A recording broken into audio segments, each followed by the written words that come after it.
Alhamdulillah, senang banget deh banyak jamaah yang ada di rumah yang sudah bergabung dan siap nonton Islam itu indah dan siap belajar sama guru-guru kita. Pembahasan kita menarik banget, 7 strategi keuangan ala Rasul. Tadi sudah dijelaskan sama guru kita kalau yang pertama itu adalah mencari rezeki yang halal. Lalu yang kedua adalah bersedekah. Lalu apa selanjutnya? Nanti akan kita bahas. Nah, tadi kan aku bilang gini nih, hari ini seru nih kalau misalnya kita banyakin sesi tanya jawab. Kita sharing biar lebih komunikatif, biar nggak malu-malu semuanya. Biar ilmunya cepat nyantol gitu ya. Setuju nggak? Setuju ya? Kalau gitu yang mau, dari Nas dong, Nas nanya dong. Jangan diem-diem aja di situ, genjreng, genjreng, genjreng. Nanya dong, boleh siapa dulu yang mau nanya? Aku deh. Carla ya, boleh Carla. Oke. Perkenalin dong namanya di situ tuh. Oh iya. Oke, perkenalkan nama saya Carla Rizky dari Nash Indonesia. Tepuk tangan dong. Silakan Carla. Oke, Assalamualaikum warahmatullahi wabarakatuh. Waalaikumsalam warahmatullahi wabarakatuh. Jadi Carla hari ini mau nanya ke Ustadz Maulana, ke guru kita.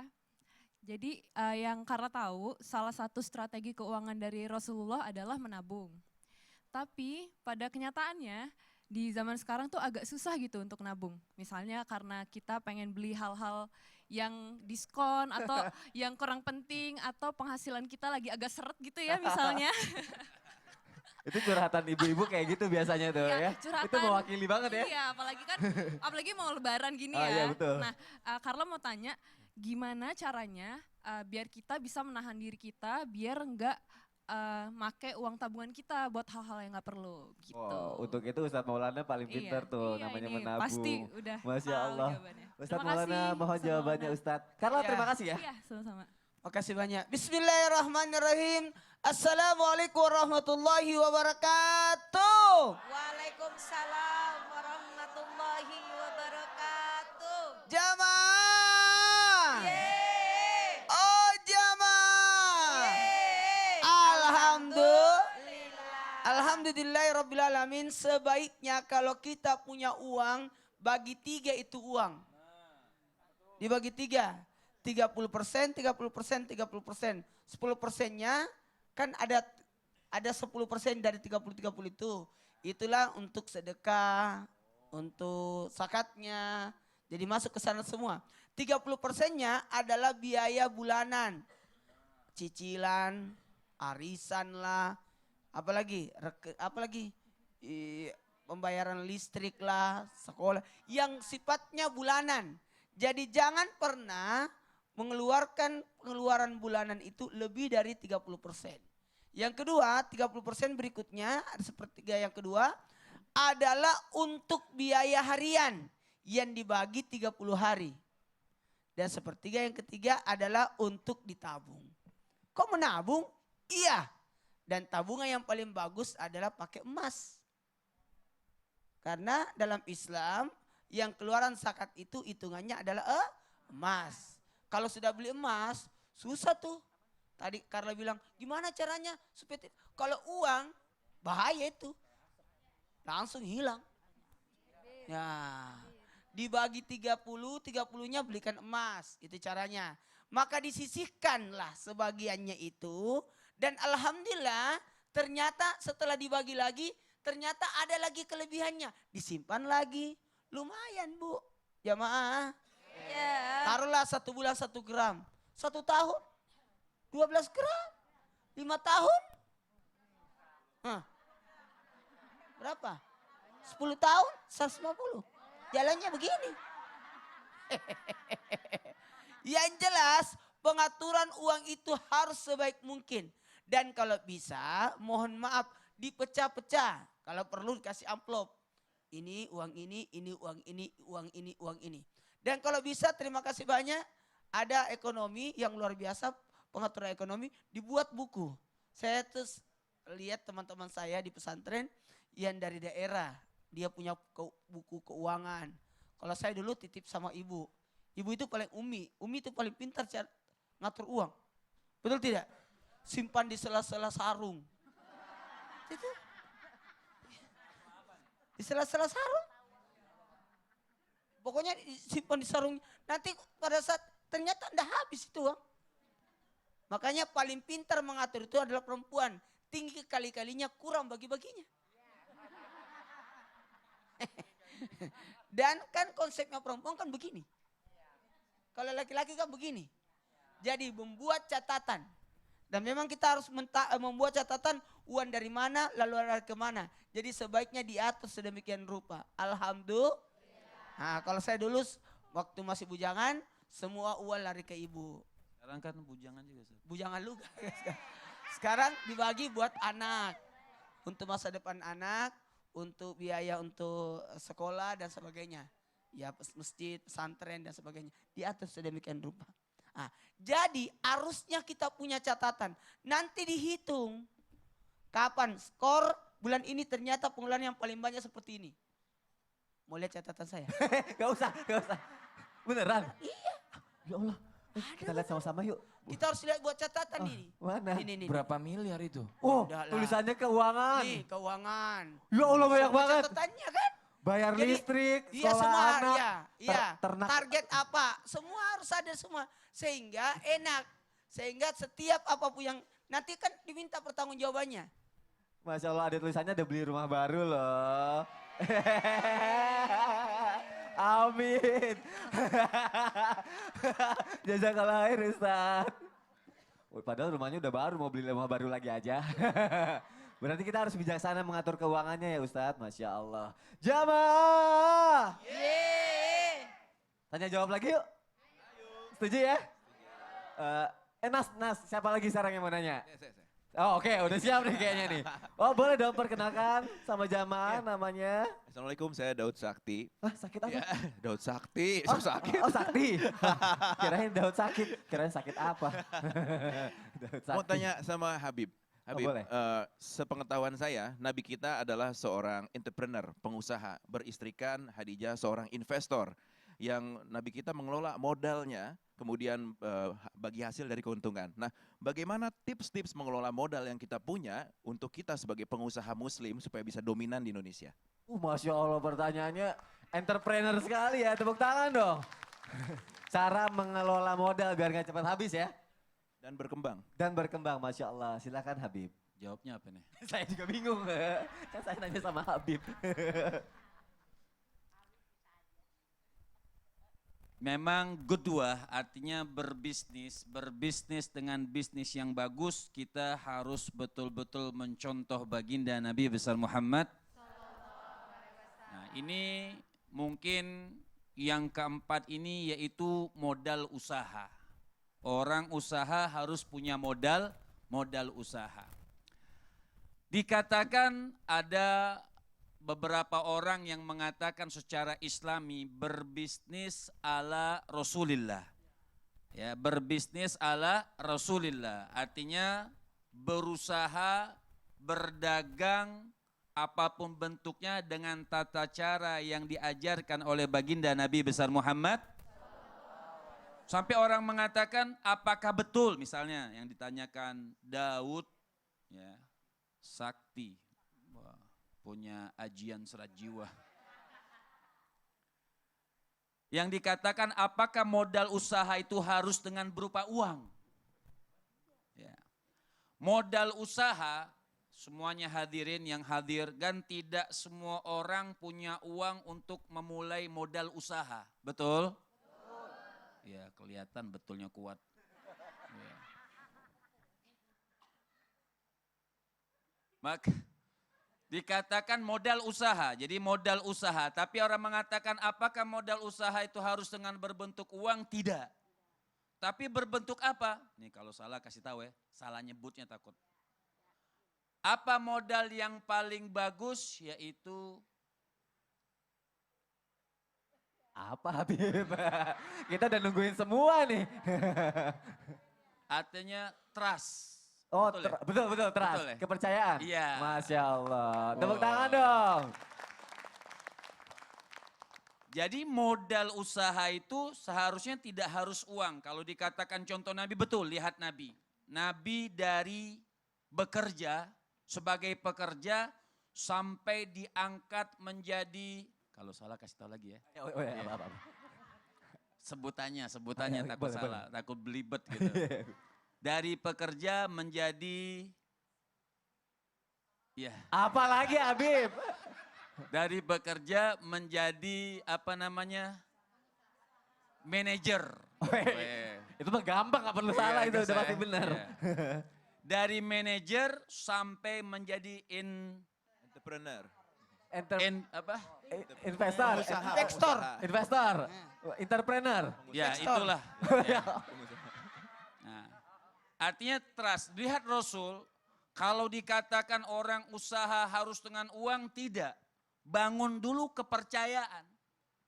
Kita bekerja, misalkan kita tidak butuh modal. Orang mau memperkerjakan kita, membangun kepercayaan. Lihat Nabi, bagaimana Sayyidatuna Khadijah percaya dengan beliau. Dengan masih muda Rasul SAW masih muda itu bangun bisnis. Bangun usaha. Dan masih muda Nabi mempunyai gelar yang sering kita dengar, yang begitu hebat sampai kota Makkah. Semua tahu gelar Rasul apa? Gelar Rasul Al-Amin. Orang yang dapat dipercaya. Dari situ dibangun oleh Rasulullah modal utama. Jadi modal utama kalau dikatakan apakah harus dengan uang? Tidak. Dengan trust tadi itu. Ya, betul kan? Betul. Trust. Trust. Ya.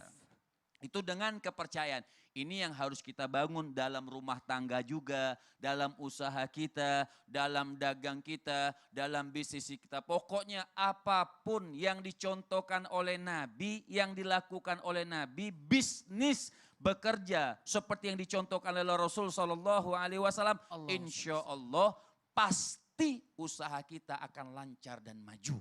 Amin, ya Allah. Amin. Dan menimbulkan suatu keberkahan. Jadi kalau ditanyakan apakah usaha kita akan maju dengan model yang sekian-sekian, insya Allah apapun yang kita ngikutin Rasul, makanya ada perkataan yang mengatakan fal khair kulluhu fil ittiba Sayyidina Muhammad sallallahu alaihi wasallam.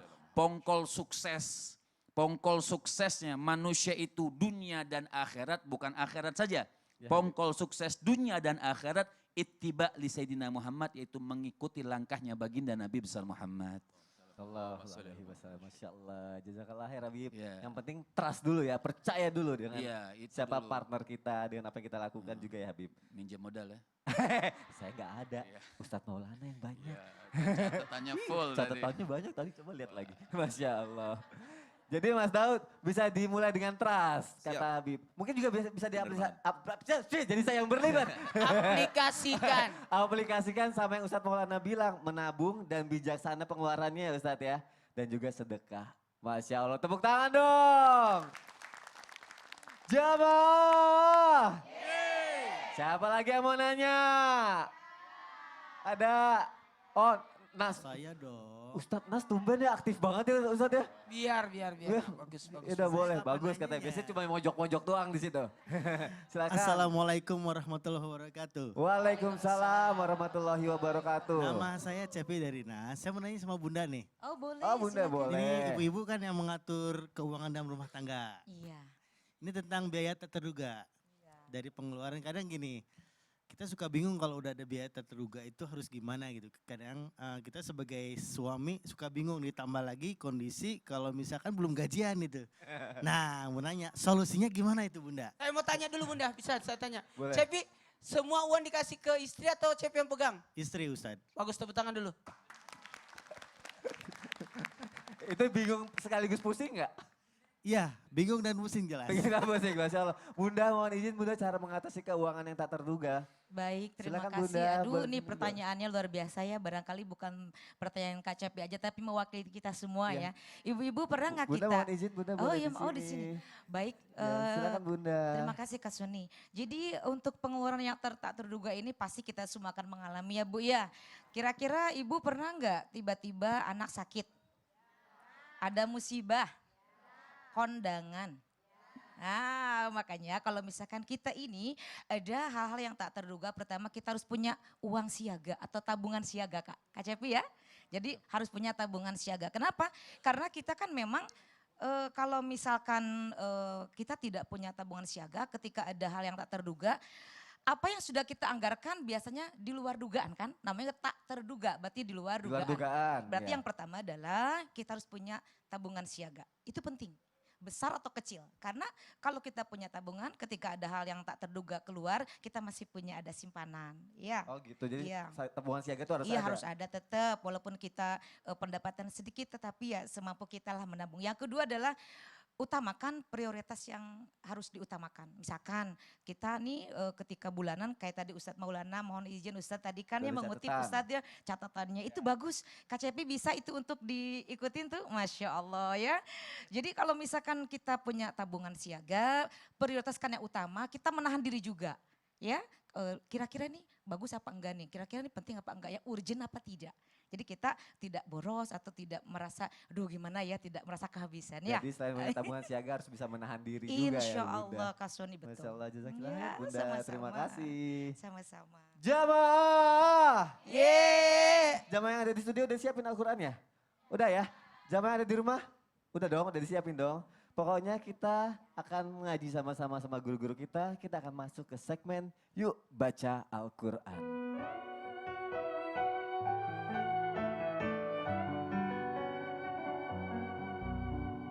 Silakan Ustadz Abdul Kafi. Baik, terima kasih Mas Soni. Mari sama-sama kita lanjutkan bacaan kita. A'udzu billahi minasy syaithanir rajim. A'udzu billahi minasy syaithanir rajim. Bismillahirrahmanirrahim. Bismillahirrahmanirrahim. Qala al-mala'u min qaumi fir'auna inna hadha lasahirun alim. Qala al-mala'u min qaumi fir'auna inna hadha lasahirun alim. Yuridu an yukhrijakum min ardikum. Yuridu an yukhrijakum min ardikum. Famadha ta'murun. Famadha ta'murun. Sadaqallahul azim. Sadaqallahul azim. Baik pemirsa, alhamdulillah tadi sama-sama kita telah mengaji. Sekarang saya akan mengajak salah satu yang paling cantik dari teman-teman Nash, ya, yaitu Carla. Silakan. Kita akan itu mau nikah ini ya. Ya, oke baik. Oke Carla, iya katanya Carla lagi belajar juga. Boleh siap baca Qurannya? Ya silahkan.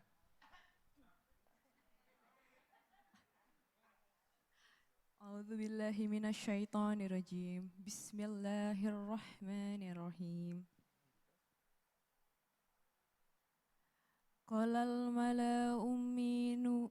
Oke. Iya, 109 qalal mala'u min. Ya, lanjut. Qalal mala'u min qaumi fir'auna inna hadzal sahirun alimun. Baik. Alim, ya oke.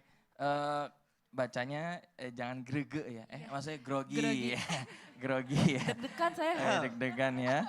Oke, kita ulang lagi ya bacanya bareng-bareng ya.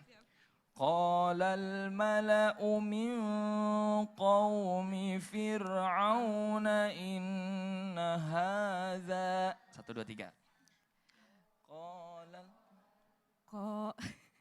Qalal mala'u min qaumi fir'auna inna hadzal lasahirun alim. Oke, baik ya. Di situ ada matobi'i juga. Jadi diperhatikan ya. Shadaqallahul azim juga. Sadaqallahul azim. Masya Allah. Ini ternyata Carla yang biasanya diam ternyata bisa baca Quran ya. Jadi tinggal dilancar-lancarkan saja. Pemirsa yang dimuliakan Allah Subhanahu wa taala, di sini kita akan membahas tentang ra ya, tafkhim dan tarqiq. Apa itu maksudnya? Tafkhim artinya menebalkan, tarqiq artinya menipiskan. Nah, di sini ada huruf ra ya. Kita sama-sama telah membahas di segmen sebelum-sebelumnya, ra itu ada yang tebal, ada yang tipis. Ya, kapan dikatakan tebal? Ya, ketika banyak ya. Ketika ra itu ada fathah dan juga dhammah. Atau mohon maaf, sebelum di kalimat ra yang sukun ada fathah. Seperti arhamu. Jadi nyebutnya enggak ar, tapi arhamu, ditebalkan. Allah. Barang-barang yuk sama Allah. Allah. Allah. Allah. Jadi nyebutnya bukan Allah. Seperti menyebut po. Po itu harus ada tebalnya, po, enggak to. Iya, kalau ada nama orang po dipanggilnya toto, ya dipanggil kalau pakai to, po. Ditebalkan ya. Po, ti, tu, bap. 1, 2, 3. Nah, kalau yang tipis di sini ada ketika ro sukun, ya di sini ada kalimat Fir'aun. Nah, jadi tipis yang enggak Fir'aun, ya enggak tebal ya. Nah, ini menjadi penting bagi kita, kadang orang salah. Ya, karena yang namanya tafkhim, hurufnya gimana Ustadz? Hurufnya adalah semua huruf isti'la, tapi ada catatan lagi nanti ya, semua huruf isti'la tadi kayak seperti po, ya, dan juga contohnya go, ya, ada go, ya, dan lain sebagainya. Jadi banyak huruf-huruf hafrul isti'la yang memang itu hukumnya adalah tafkhim. Ada juga tarqiq. Jadi tarqiq itu menipis-nipiskan. Ya, jadi seperti itu Carla ya. Siap ya. Jadi bisa ya nyebut ro tebal ya.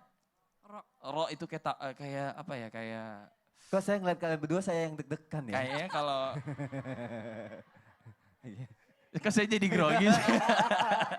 Ya udah. Ustaz, tapi kalau bacaan kita Betul. belum benar, pahalanya nggak berkurang kan? Enggak berkurang sama sekali. Asalkan kita tetap belajar, mau belajar, apalagi kita sama-sama belajar ya Carla ya, semua Mas Sony ya. Mudah-mudahan Allah Subhanahu wa taala ya memberkahi kita dengan kita wasilah Quran. Amin ya rabbal alamin. Amin, ya. Terima kasih Ustadz, terima kasih Carla. Jamaah! Setelah ini akan kita lanjutkan lagi pembahasan kita. Nanti akan ada tausiah dari Bunda Tuti, juga tausiah dari Ustadz Abdul Kahfi, serta kajian kitab dari Habib Muhammad. Jadi jamaah yang dimuliakan Allah, jangan kemana-mana, tetap di Islam itu indah. Jamaah, oh jamaah, alhamdulillah. Pelajari cara